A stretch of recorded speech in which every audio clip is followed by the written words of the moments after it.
Cordial saludo, somos estudiantes de Anatomía 1, Grupo 2. Este video va dirigido para la docente María Antonia Montilla y les vamos a presentar el órgano de la visión. Mi grupo está compuesto por Germán Hernández, Ana Sofía Vargas, Julián David Mosquera, Angie Vanessa Iles, Jason Alberto Espina y mi persona Ángela Andrea Parravera.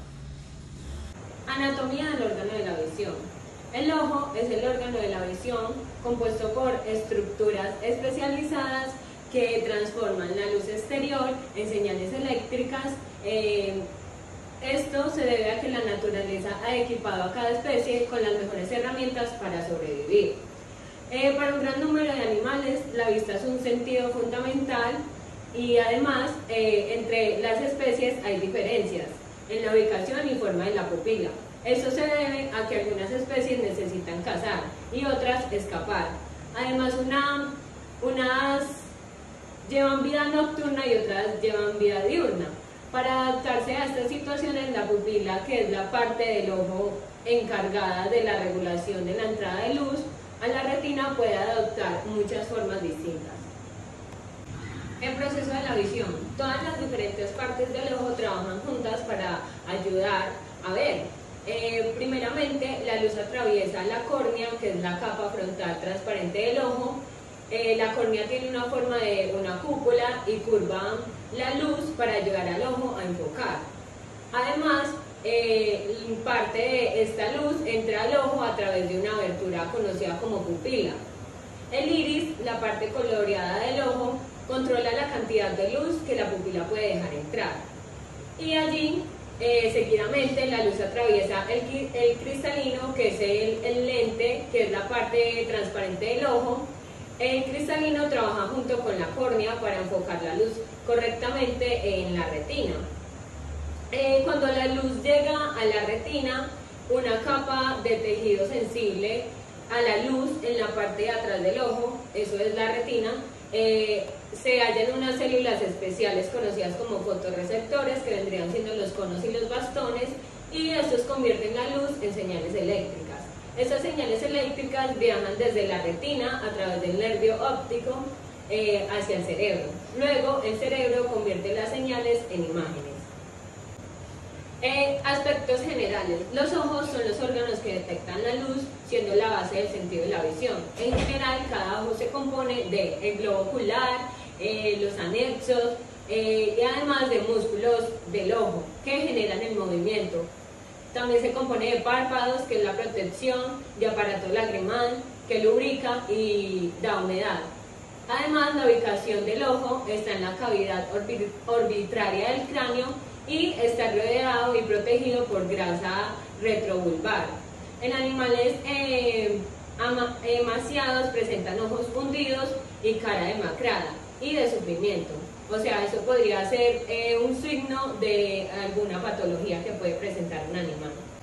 El globo del ojo tiene una forma que se aproxima a la de una esfera hueca, aunque en los diferentes mamíferos domésticos el diámetro medio longitudinal en relación con el diámetro medio transversal determina que en ningún caso tengan una forma totalmente o perfectamente esférica.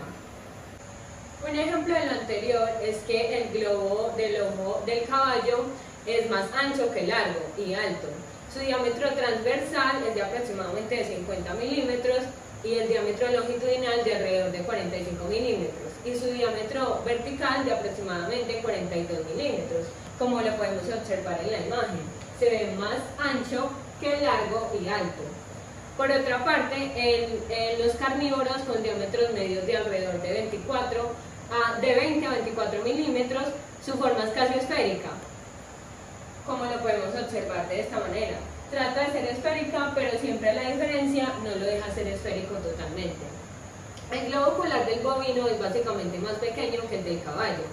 Por ejemplo, el del toro es de alrededor de 43 milímetros y el de la vaca alrededor de 40 a 42 milímetros. En relación con el tamaño corporal de los diferentes mamíferos domésticos, el gato posee el mayor globo ocular, seguido por el perro, el caballo, el bovino y el porcino. Como lo venía mencionando anteriormente, el globo del ojo no es uniformemente redondeado, sino que está dividido en dos segmentos de diferente tamaño y convexidad. o radio de curvatura. Un segmento anterior distal más pequeño que tiene un radio de curvatura menor y una localización opuesta a la del segmento posterior. Además, posterior proximal de mayor tamaño. Ambos segmentos están separados en forma visible desde afuera por un surco poco profundo, o también llamado el surco de la esclerótica, que es este que vemos acá. Los polos del globo ocular están compuestos por el polo anterior o distal, también llamado polus anterior, por el polo posterior proximal o cerebral, también llamado polus posterior, y por el ecuador, que es una línea imaginaria circular que está ubicada en el perímetro mayor del globo. Por otra parte, los términos de posición y dirección en el globo del ojo están determinados por los ejes ópticos, que se llaman ejes externos del ojo, o también llamado axis bulbis externus, y el eje interno, axis bulbis internus.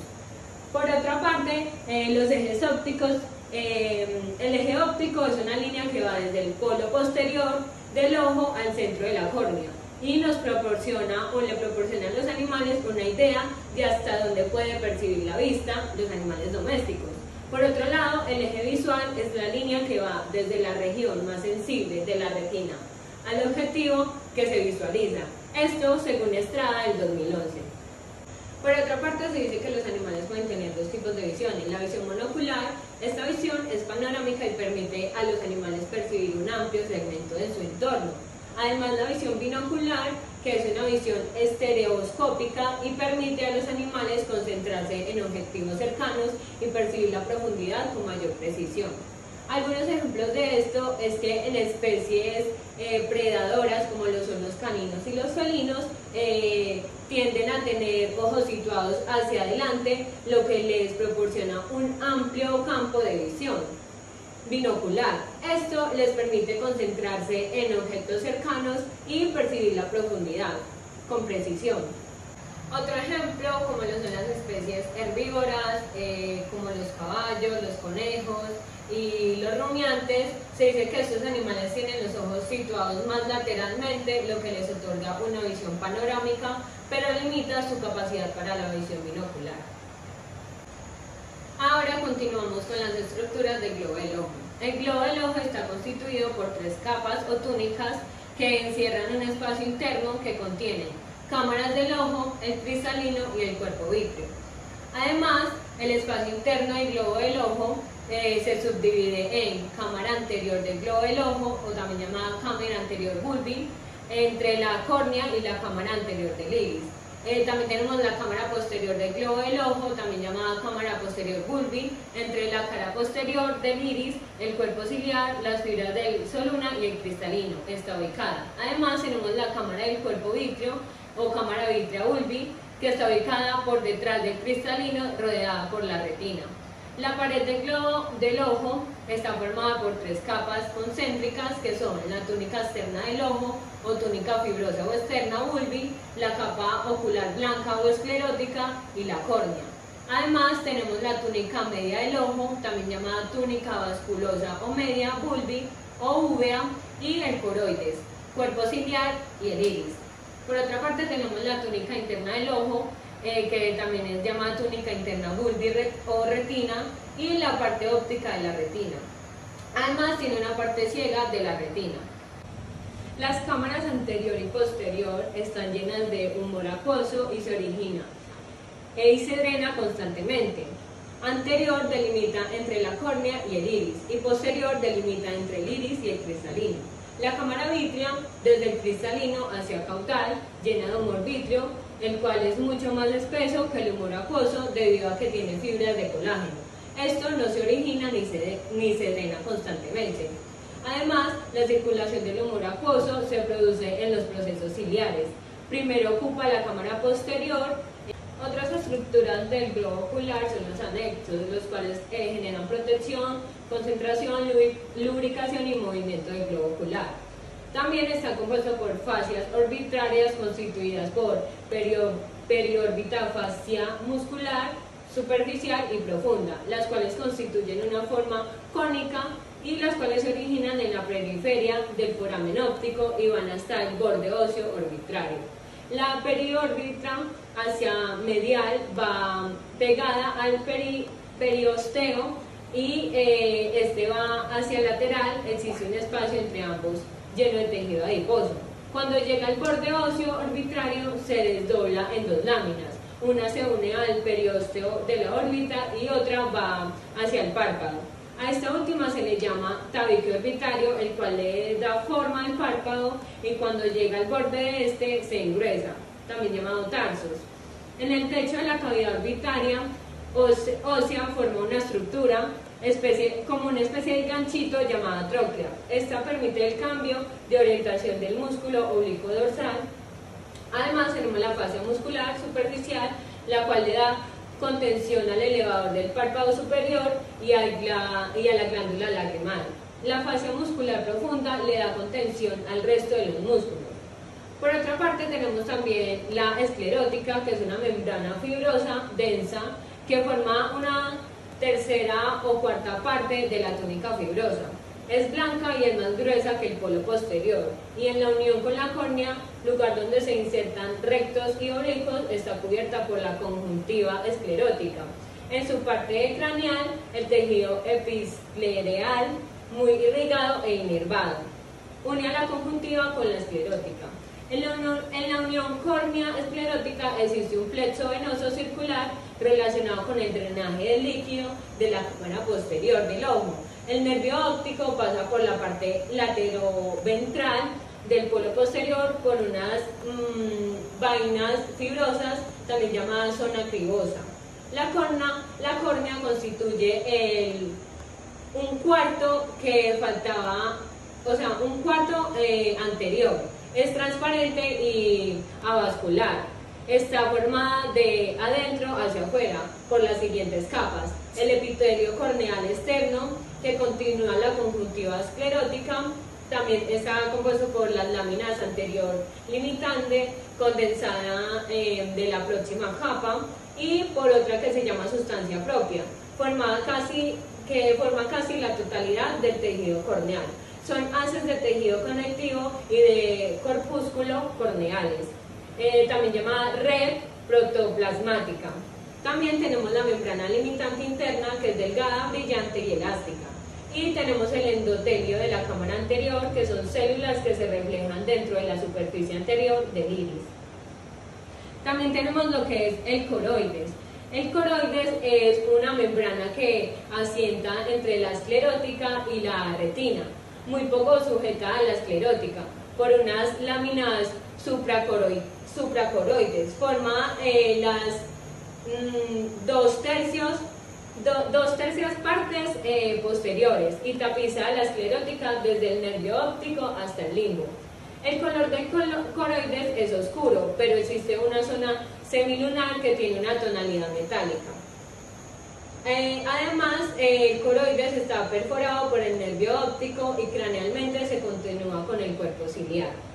El cuerpo ciliar es un proceso ciliar donde surge el humor acuoso y llena la cámara anterior y posterior, y tiene fibras zonulares, las cuales unen cuerpo ciliar con el cristalino y regulan el movimiento del cristalino producido por el cuerpo ciliar. El cristalino tiene ambas caras cóncavas, transparentes, y regula el pasaje de los rayos. Otra de las estructuras del globo ocular es el iris, que está ubicado en esta parte. El iris se dice que son proyecciones por delante del cristalino, y el espacio que queda comprendido entre los bordes libres del iris se le llama pupila. Por otra parte, el músculo orbicular del iris permite que la pupila se dilate. El esfínter permite que la pupila se contraiga. La retina es de color negra para absorber el exceso de luz y cubre la coroides y el cuerpo ciliar del iris. La parte óptica, que vendrían siendo las células, que son los conos y los bastones, que son fotosensibles y captan las imágenes, cubren la coroides. La parte ciega no tiene células fotosensibles y cubre el cuerpo ciliar y el iris. La hora serrata limita entre la parte óptica y la parte ciega. El disco del nervio óptico es un punto donde ingresa el nervio del globo ocular y donde la retina es ciega. La mácula es un punto de máxima resolución hacia dorsal media del disco óptico, donde predominan conos y bastones. Bueno, el globo ocular está compuesto por diferentes túnicas, como lo podemos observar en la imagen. Acá podemos observar que la de color rosado vendría siendo la túnica nerviosa o también llamada retina. Aparte, la de color naranja vendría siendo la túnica vascular o la uvea. Y la de color amarillo es la túnica fibrosa o esclerótica. La capa externa del globo ocular es una membrana resistente, blanca y opaca, que se llama esclerótica, que es la parte blanca del ojo. El ligero abultamiento en la esclerótica, en la parte delantera del ojo, es un tejido transparente, delgado y con forma de cúpula que se llama córnea. La capa intermedia de la coroides, que es la parte delantera de la coroides, es la parte coloreada del ojo que se llama iris. En el centro del iris hay un agujero o abertura circular que se llama pupila. La capa interna es la retina, la cual recubre los 2/3 posteriores del globo ocular. La retina consiste en dos capas: la retina sensitiva, la cual contiene células nerviosas que procesan la información visual y la envían al cerebro, y el epitelio pigmentario retiniano, el cual se halla entre la retina sensitiva y la pared del ojo. La esclerótica se engrosa en el límite con la córnea, especialmente en los carnívoros, y forma una protuberancia o abultamiento escleral, que vendría siendo este que vemos acá. Este se localiza por dentro del anillo limitante o annulus escleral. Entre este anillo y el abultamiento escleral se encuentra el plexo venoso de la esclerótica, que vendría siendo esta unión de acá. El plexo venoso de la esclerótica más el anillo. Además, esto contribuye al drenaje acuoso de las cámaras del ojo y de esta forma ayudan a la regulación y el control de la presión interna del globo del ojo. Los trastornos de este mecanismo de drenaje llevan el aumento de la presión interna del ojo y pueden ser dar origen a enfermedades oculares dolorosas, como por ejemplo el glaucoma. La irrigación del ojo se encuentra constituida principalmente por la rama oftalmológica externa, ya que la interna se encuentra atrofiada por las ramas ciliares que van hacia el ojo, las ramas que van a las estructuras periféricas del ojo, también por la malar, que vendría estando en el párpado superior, la supraorbitaria, que vendría estando en el párpado también superior, la etmoidal, que está en la cavidad nasal, la lagrimal, que vendría siendo la glándula lagrimal. Por otra parte, la inervación del ojo está compuesta por el nervio fotosensible, es bastante largo, laxo, pero se ayuda a que no se tense cuando el ojo se mueva. No inerva nada en particular, sino que constituye la parte funcional del ojo. También tenemos el tercer nervio, que vendría siendo el recto dorsal, el ventral y el medial, el oblicuo ventral y el elevador. Tenemos también el oblicuo dorsal, y tenemos el quinto nervio por su rama oftalmológica y maxilar, y por los párpados que vendría siendo la córnea y la conjuntiva. Además tenemos lo que es el nervio 6, que es retractor y es el recto lateral. El nervio 7, que por su rama auriculopalpebral es orbicular de los párpados. Y el quinto y el séptimo dan inervación motora y sensitiva de los párpados y glándulas. Continuando con los huesos de la cavidad ocular, estos están formados por 4 huesos de la cara y 3 huesos del cráneo: el hueso maxilar, el cigomático, el palatino, el lagrimal, el frontal, el esmoide y el esfenoide. La base de la órbita se denomina borde orbitario. Su función es proteger el contenido de la órbita y proporcionar un lugar de inserción para el tabique orbitario. Como sabemos, las articulaciones de los huesos del cráneo son articulaciones fibrosas, inamovibles, llamadas suturas. Todos los huesos de la órbita se articulan entre sí, excepto el hueso esfenoides y el hueso maxilar. No existe sutura entre estos, ya que estos están separados por la fisura orbitaria inferior. Dentro de las articulaciones de la órbita encontramos la sutura frontomaxilar, que esta se forma mediante la unión del hueso frontal con el proceso frontal del maxilar. Encontramos la sutura cigomático-maxilar, que esta se forma mediante la unión del hueso cigomático con el hueso maxilar. La sutura frontoetmoidal se forma mediante el hueso frontal con el hueso etmoides.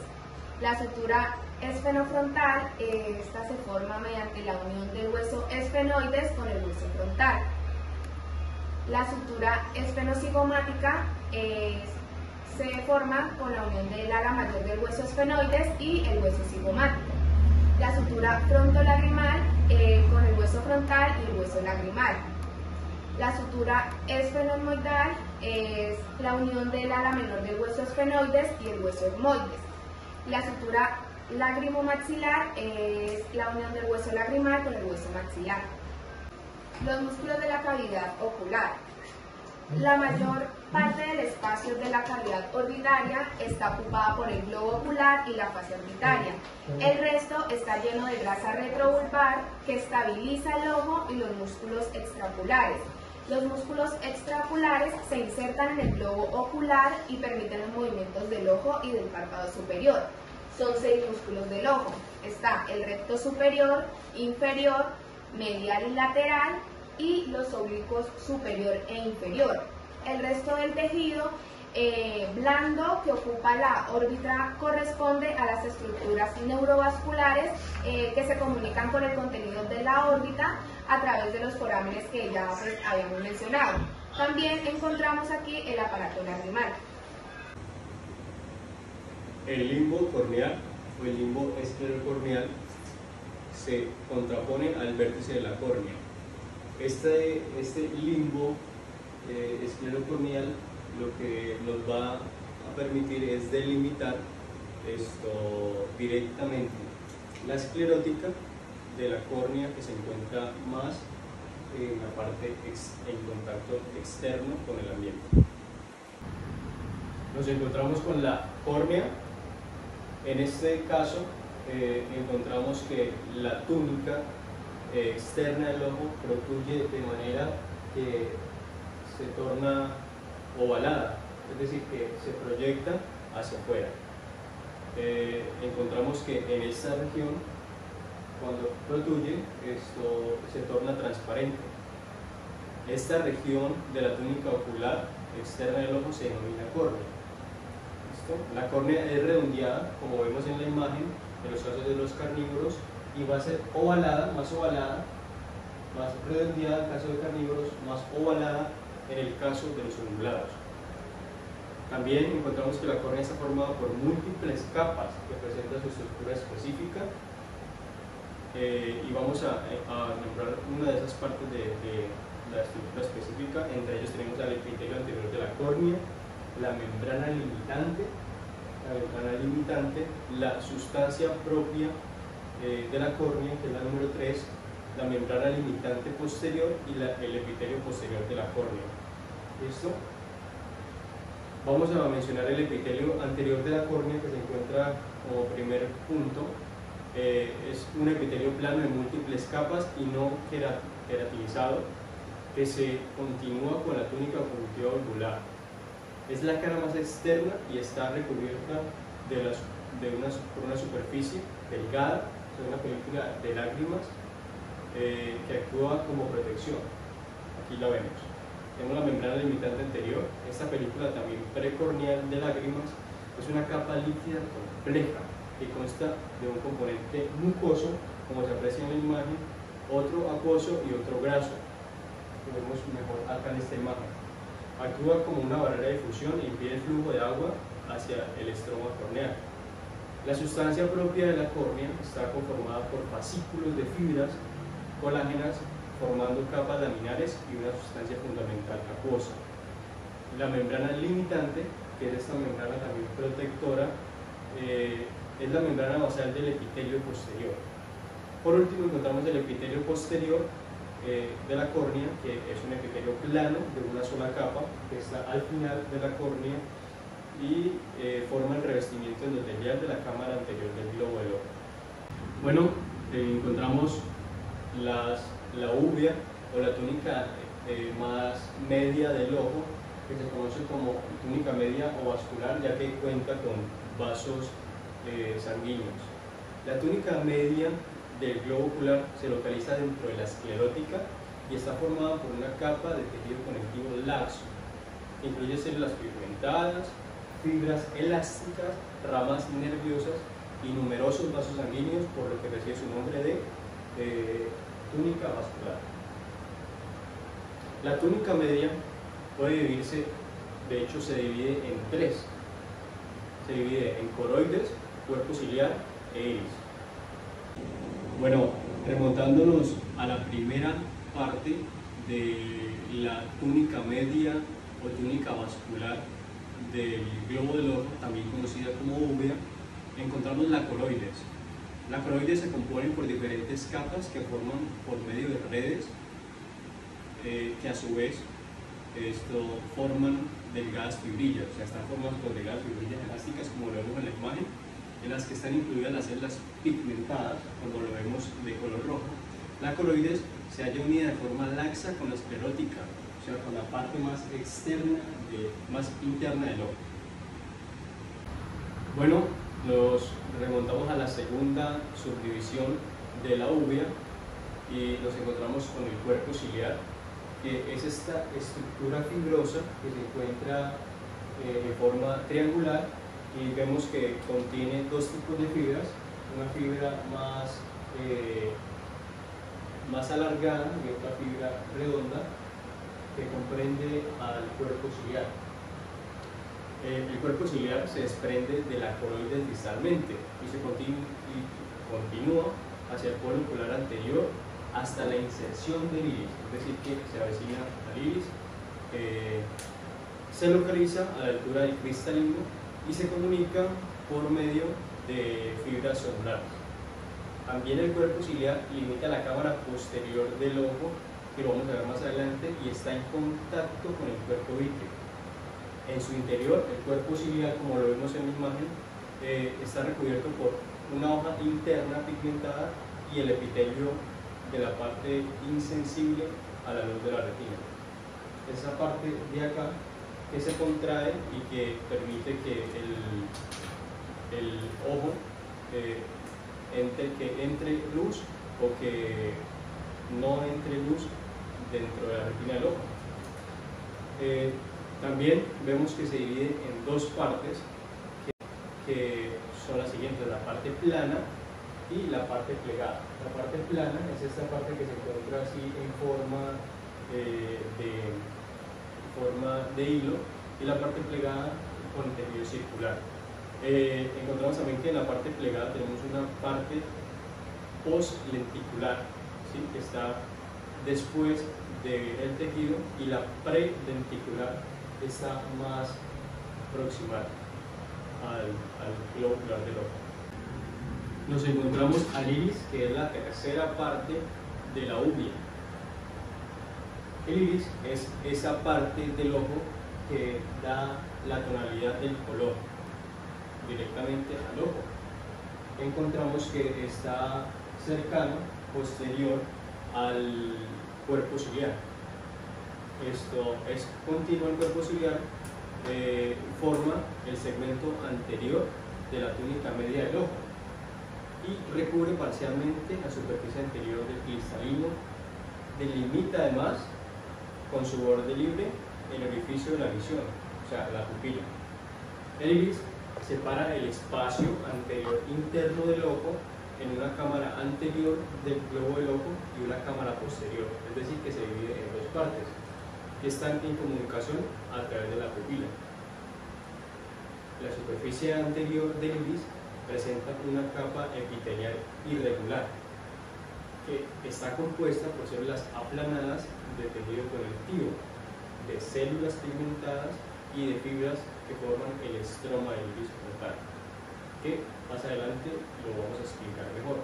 La superficie posterior del iris está recubierta, ya hablábamos de la superficie posterior, que también ya está recubierta por la hoja pigmentada de la parte ciega de la retina, es decir, que no recibe luz, y el epitelio pigmentario. Bueno, continuando con el iris, tenemos la pupila. Esta está ubicada en el centro del ojo y cumple con varias funciones importantes en el sistema visual. Esta regula la cantidad de luz que entra al ojo y ayuda a enfocar la visión al cambiar de tamaño en respuesta a la cantidad de luz disponible. Seguimos con el estroma. El estroma es la parte coloreada del ojo. Este está constituido por delgados haces de fibras colágenas, vasos sanguíneos, células musculares lisas, células pigmentadas y fibras nerviosas. Bueno, el estroma del iris contiene dos músculos, el músculo esfínter del iris y el músculo dilatador de la pupila.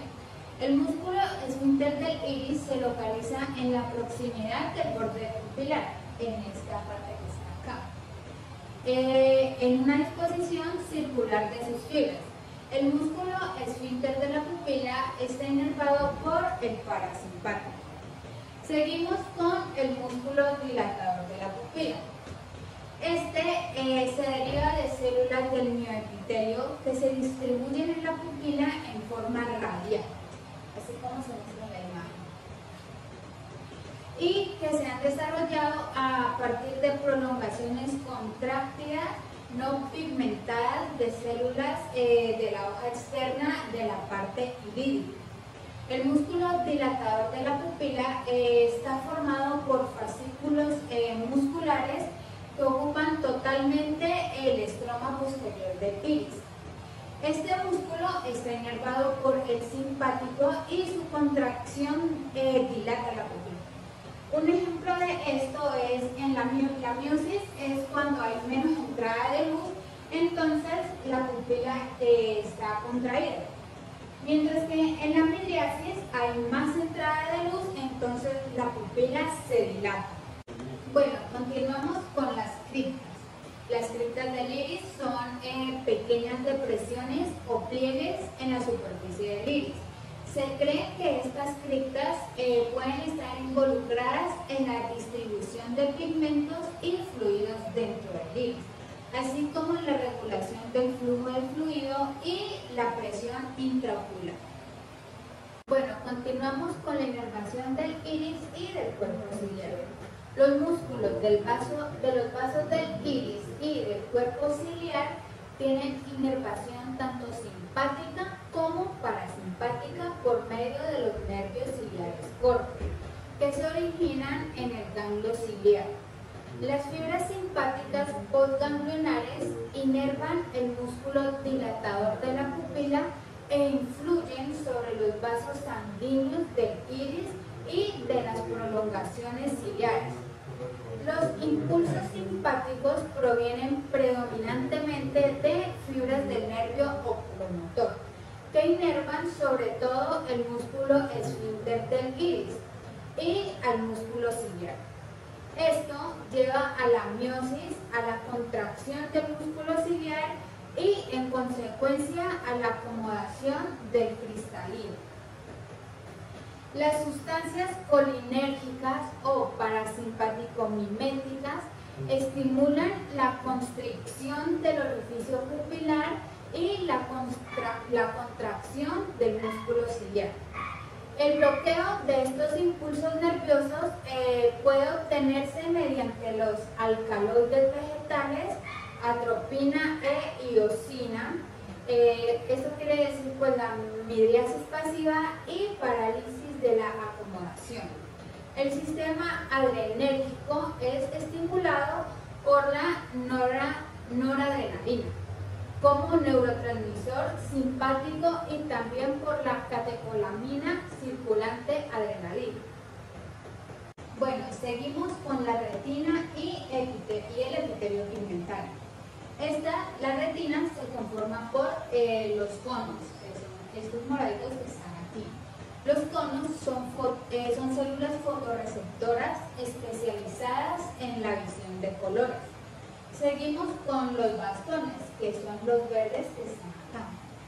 Estas son células fotorreceptoras que son sensibles a la luz tenue y son responsables de la visión en blanco y negro y de la percepción del movimiento. Seguimos con las células bipolares, que son estas amarillitas que están acá.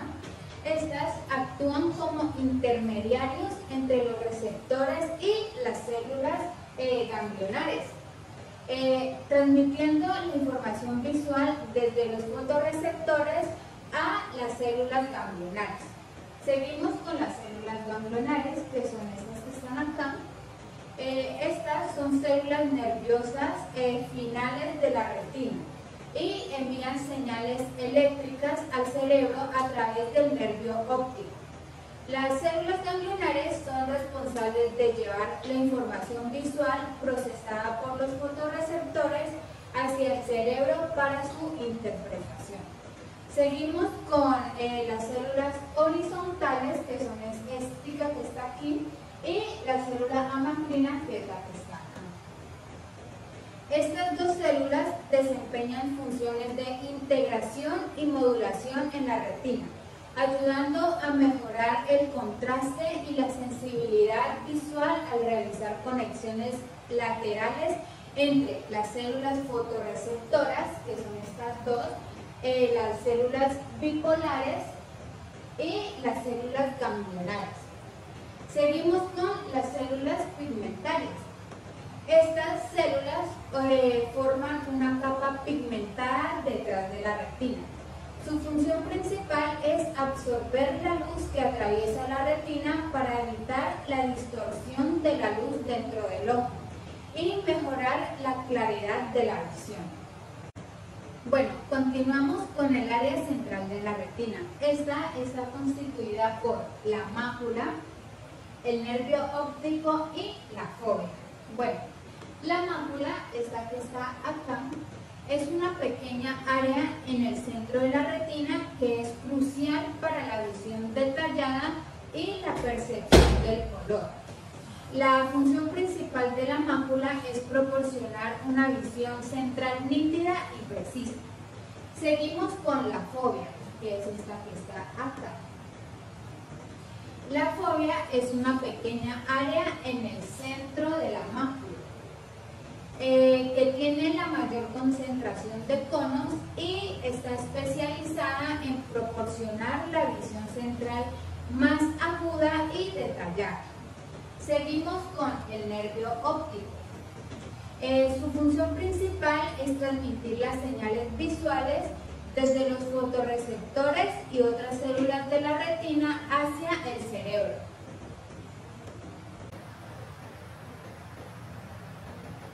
Pero les voy a hablar sobre el área central estriforme. En el caballo, los rumiantes y el cerdo, este corresponde a lo que es el campo visual temporal y se sitúa dorsomedialmente al disco óptico y por encima de la mácula ciega, que es donde se encuentra una región con estrías claras que se conoce como el área central estriforme. Esta región contiene conos y numerosas células nerviosas de la primera y segunda neurona. Esta es responsable de lo que es la visión monocular y del reconocimiento del movimiento. En el caso de los perros, esta tiene una superficie llamada tapetum lucidum, que está ubicada entre lo que es el nervio óptico y la retina, el cual refleja los rayos luminosos, incrementando así la luz disponible para los fotorreceptores y mejorando la visión en situaciones de poca luz. Voy a describirles un poco sobre el tapete lúcido. Este se encuentra entre las capas vasculosas y coroidocapilar de la coroides. También es localizada en la parte dorsal del disco o de la papila óptica. Esta también está ubicada en lo que es la superficie a la retina y el color de esta depende de la especie, ya sea caballo, oveja, caprino, bovino, perro o gato. Bueno, pero voy a hablar sobre el nervio óptico. Esa es la vía conductora aferente al cerebro del segundo par craneal. En el nervio óptico, reunidos en un fascículo, discurren lo que son los axones de las células ganglionares multipolares de la capa de fibras ganglionares, o sea, de la tercera neurona de la retina.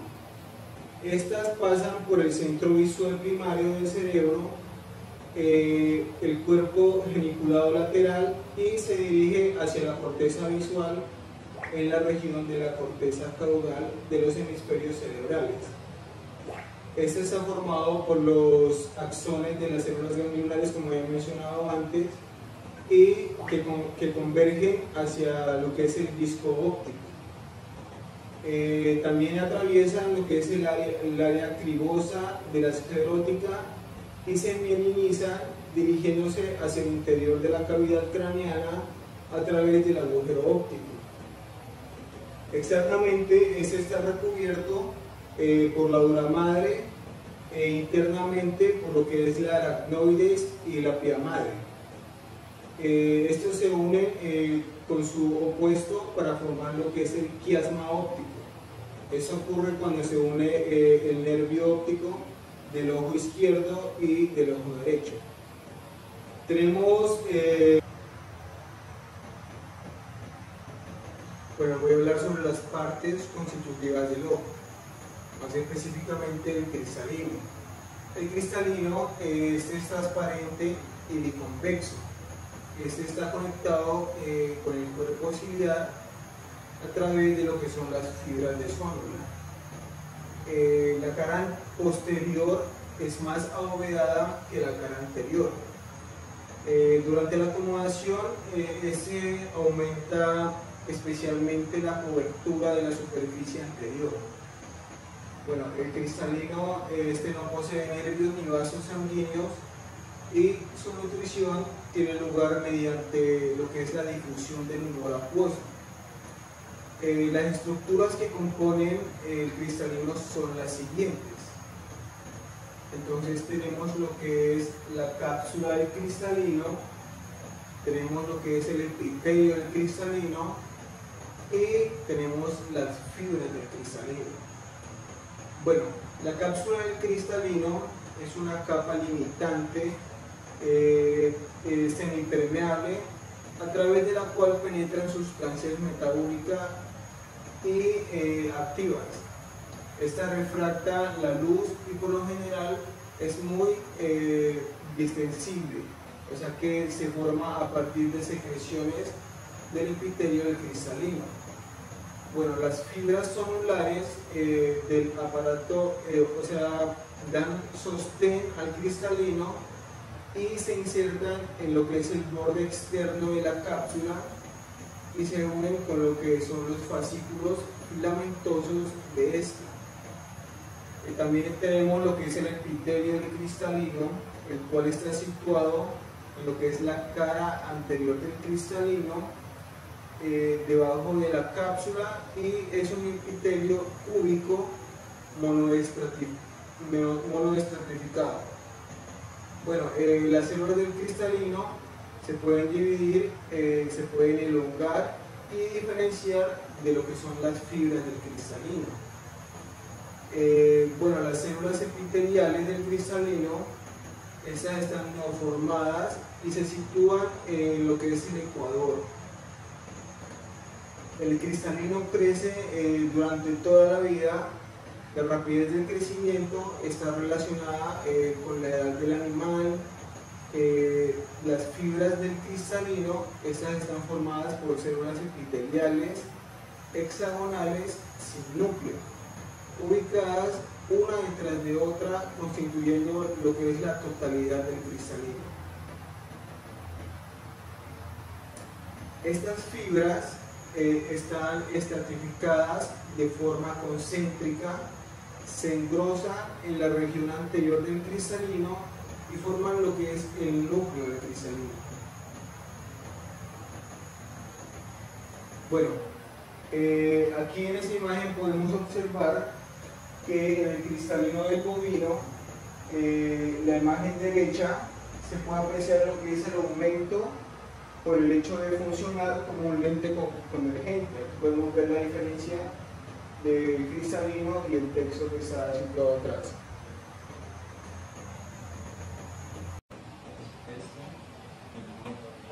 Bueno, les voy a hablar sobre las cámaras del globo del ojo y el humor acuoso.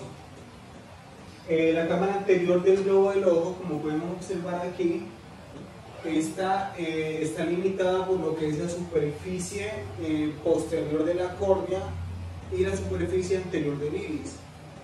Este espacio interno del globo ocular se comunica a través de la pupila con la cámara posterior.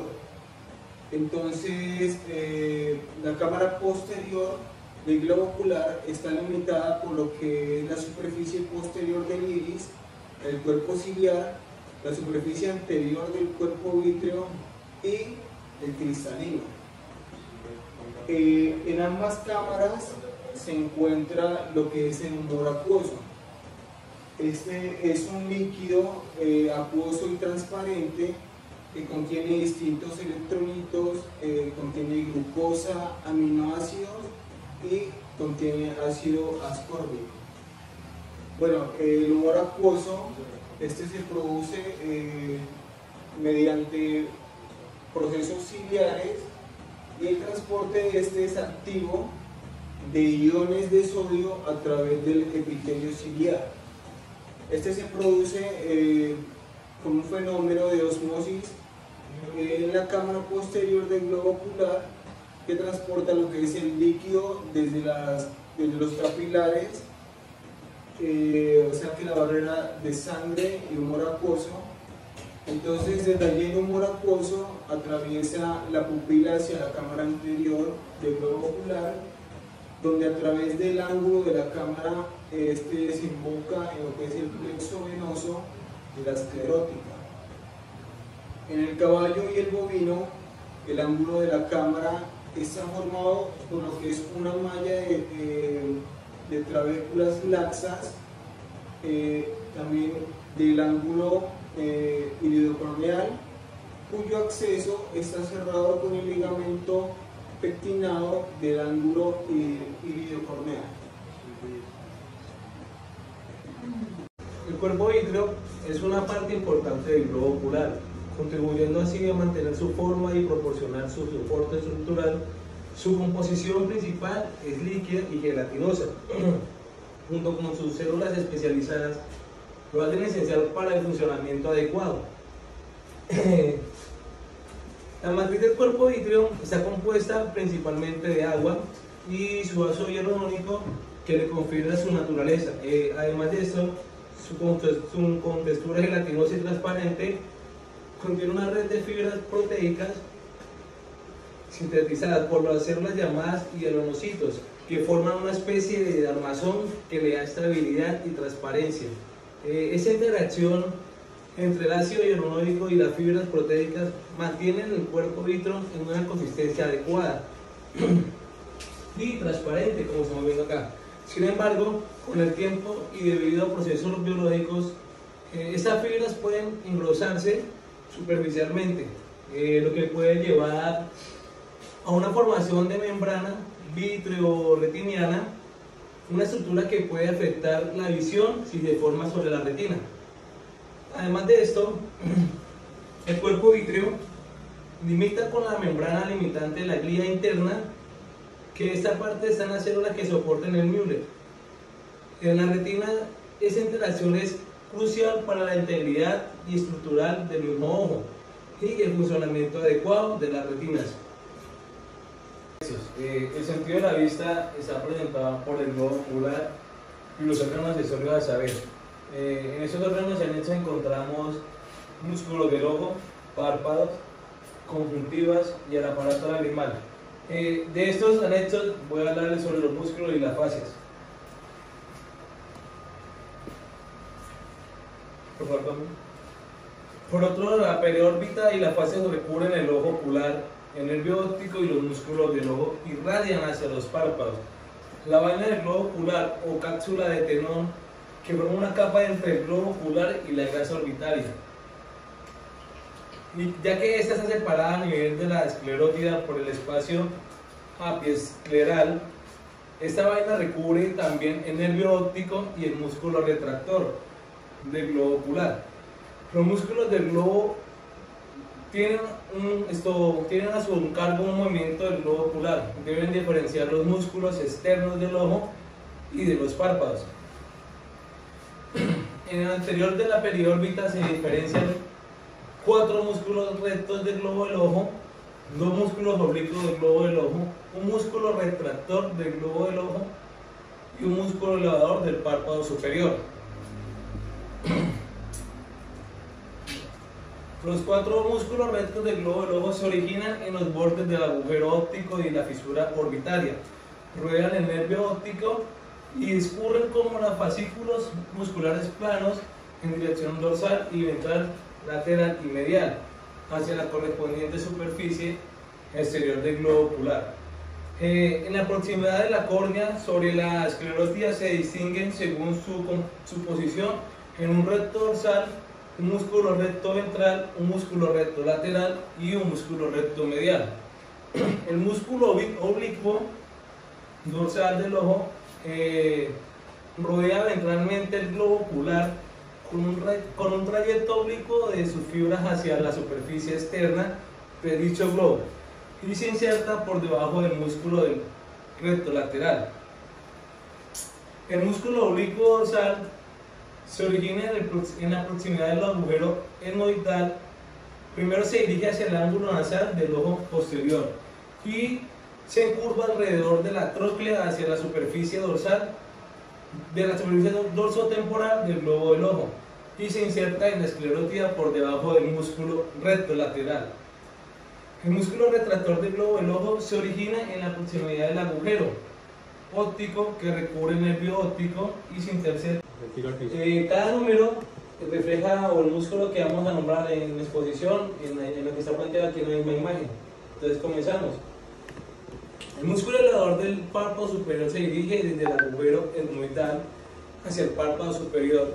Esos 4 músculos rectos del ojo, en combinación funcional con el músculo retractor del globo ocular, mueven el ojo en 4 direcciones, principalmente la mirada, los movimientos del ojo, complementados por las acciones de los mismos músculos oblicuos. Se realiza movimientos de giro alrededor del eje del ojo y por el músculo retractor del globo ocular se desplaza dicho movimiento. El globo hacia atrás, por inervación de la mayor parte de los músculos oculares, están a cargo del tercer nervio craneal.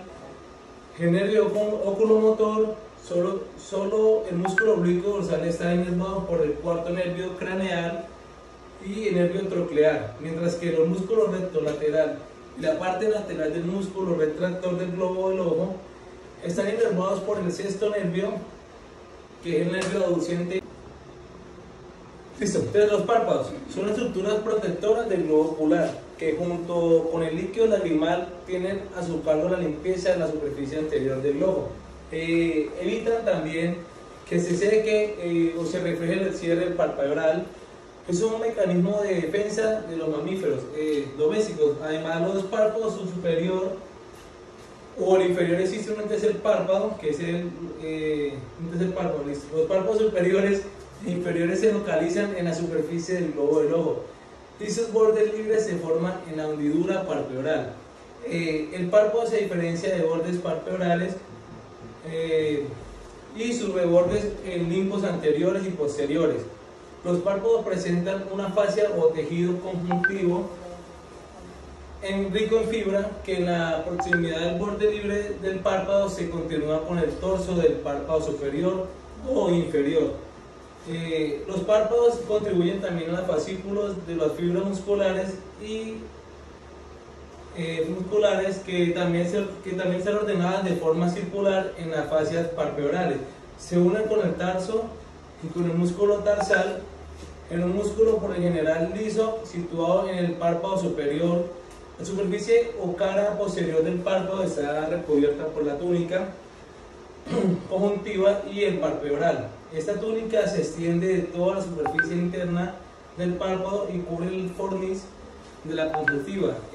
La superficie anterior de la esclerótida y la córnea forman la túnica conjuntivas del globo del ojo y el epitelio poliestraficado con algunos opúmulos de las células caliciformes.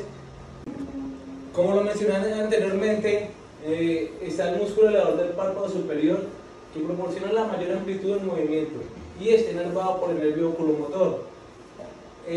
También tenemos el músculo orbicular, que es el que cierra los párpados durante su contracción auriculopalpebral y está inervado por la rama del nervio facial. Seguimos con el tercer músculo, que es el músculo orbitario, y se abre los párpados cuando se efectúa con su contracción y está inervado por el nervio simpático. La conjuntiva es el epitelio poliestratificado con acúmulos de las células caliciformes. La lámina propia contiene tejido linfático distribuido en forma difusa. Las funciones de defensa inmunológica en el punto de la reflexión de las conjuntivas del fornix, donde pequeños pliegues de la conjuntiva se forman cuando el ojo está abierto. Sobre esta superficie anterior de la esclerótida, la conjuntiva se transforma paulatinamente en un epitelio plano, multiestratífico y queratinizado, que recubre la córnea de esto. Como tercer párpado o membrana admititante, se localiza el ángulo nasal del ojo, constituye en un pliegue de conjuntiva vertical y en una forma de hoz. La membrana admititante está sostenida en parte por un cartílago hialurónico. Por ejemplo, en los rumiantes y en los perros se presenta ese cartílago. En los caballos y el cerdo y el gato, generalmente el tejido conectivo laxo del tercer párpado se encuentra acumulado linfáticamente, así como las glándulas del tercer párpado se forman por una glándula superficial que se presenta, por ejemplo, en el caballo y en el gato. En una presenta mixta se presenta en las ovejas, en los bovinos y en la mucosa del mismo cerdo. Además de esto, en los porcinos y en los bovinos se observa una glándula profunda mixta, como la podemos ver en la siguiente. El aparato lagrimal o sistema lagrimal es un grupo de estructuras que se encuentran ubicado en la órbita ocular. Es el encargado de la producción o la secreción de lágrimas del globo ocular. Está formado por las glándulas productoras de lágrimas, entre ellas encontramos la glándula lagrimal, glándula del tercer párpado, y por vías conductores de las lágrimas. Ahí encontramos los canalículos lagrimales, el saco lagrimal y el conducto lagrimal. Las glándulas lagrimales se localizan en la región dorsotemporal del globo del ojo. Se trata de glándulas tubuloalveolares cerosas.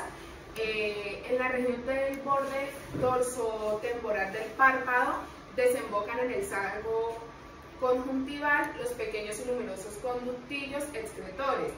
Y también encontramos la glándula del tercer párpado, que esta es la responsable de la producción del 30 al 50% de la porción acuosa de la película precorneal. Por otra parte, los canículos lagrimales constituyen una parte del sistema de drenaje de las lágrimas que comienzan acá en los puntos lagrimales, cerca de la canícula lagrimal.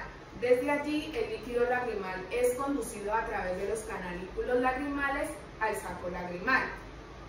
La vía de drenaje se continúa con el conducto nasolagrimal, que es el que encontramos acá. Es un tubo de tejido conectivo que se sitúa dentro del canal óseo lagrimal del hueso lagrimal, en la superficie interna del maxilar. En el conducto lagrimal también se encuentran infiltrados celulares linfáticos, así como un marcado plexo vascular venoso.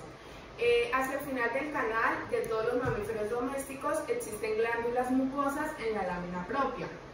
Las vías conductoras de las lágrimas presentan considerables diferencias según la especie animal de que se trate. En el perro, los puntos lagrimales son relativamente grandes y son fácilmente canulables. Rostralmente, el conducto nasolagrimal se hace medial al cartílago ventral lateral nasal y acaba desembocando en el vestíbulo nasal debajo del pliegue alar. Esta desembocadura no puede visualizarse sin la utilización de un espéculo. En aproximadamente un tercio de los perros, el conducto nasolagrimal desemboca directamente en el meato nasal ventral, donde no es accesible clínicamente. El conducto nasolagrimal recorre el surco lagrimal del maxilar hacia el orificio infraorbitario y se dirige al meato nasal medio. En el caballo, el conducto nasolagrimal desemboca en el ángulo ventral del orificio nasal del vestíbulo de la nariz con una abertura clínicamente accesible. En algunos casos, el conducto nasolagrimal puede presentar varias aberturas. La inervación ocular. Dentro de la inervación ocular encontramos el nervio lagrimal, nervio frontal, músculo elevador del párpado superior, músculos elevadores del ángulo medial y el ángulo frontal y el músculo malar. La inervación ocular está dada por un gran número de pares craneales. 2.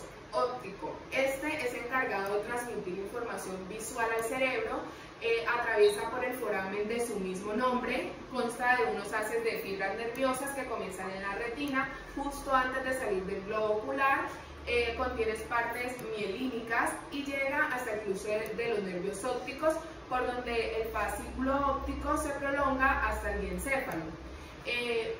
Por su fisiología, este nervio se considera como una parte cerebral. Está cubierto por la prolongación de las 3 meninges cerebrales y su parte mielínica se forma por células gliales del sistema nervioso central. El músculo retractor del globo ocular envuelve al nervio óptico.